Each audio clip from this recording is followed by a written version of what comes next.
Aujourd'hui, la guerre échappe de plus en plus au contrôle des citoyens. C'est pourquoi, avec le groupe de la France Insoumise, je viens de déposer une proposition de loi constitutionnelle qui vise donc à modifier la Constitution de la Ve République afin de renforcer le contrôle parlementaire sur les opérations militaires et sur les déclarations de guerre. L'article 35 de la Constitution est celui qui régit justement le pouvoir parlementaire sur la déclaration de guerre. Il dit tout simplement que le Parlement déclare la guerre et qu'au bout de 4 mois, il valide les opérations militaires engagées par l'exécutif. C'est aujourd'hui totalement insuffisant. La France n'a plus déclaré la guerre depuis 1940. Les formes de conflictualité ont évolué et aujourd'hui, il n'y a plus de déclaration de guerre formelle entre États. Par contre, il y a de multiples interventions dans les différents espaces, que ce soit le domaine maritime, le domaine spatial, le domaine aérien, voire même le domaine terrestre dans certains cas, qui impliquent des militaires français. Prenons l'exemple de notre intervention au Sahel. 2 interventions se sont succédées, Serval puis Barkhane.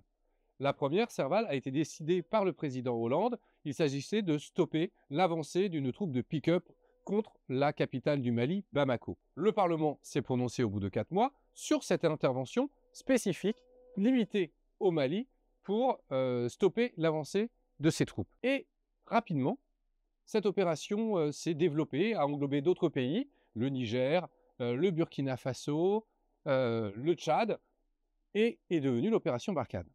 Cette opération a duré 10 ans.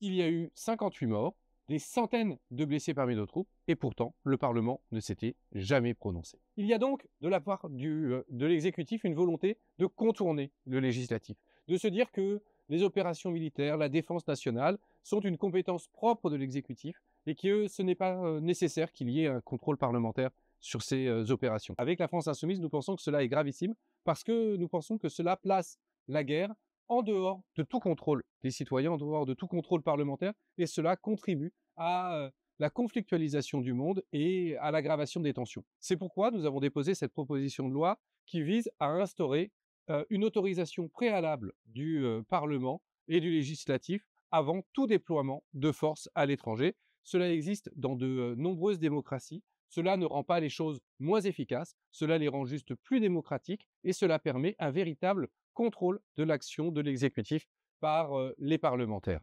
Si ces thématiques vous intéressent, que vous voulez en savoir plus, je vous informe dès maintenant qu'avec le groupe de la France Insoumise, le 14 mars à l'Assemblée nationale, nous allons organiser un colloque pour rentrer dans le détail sur l'ensemble de ces sujets.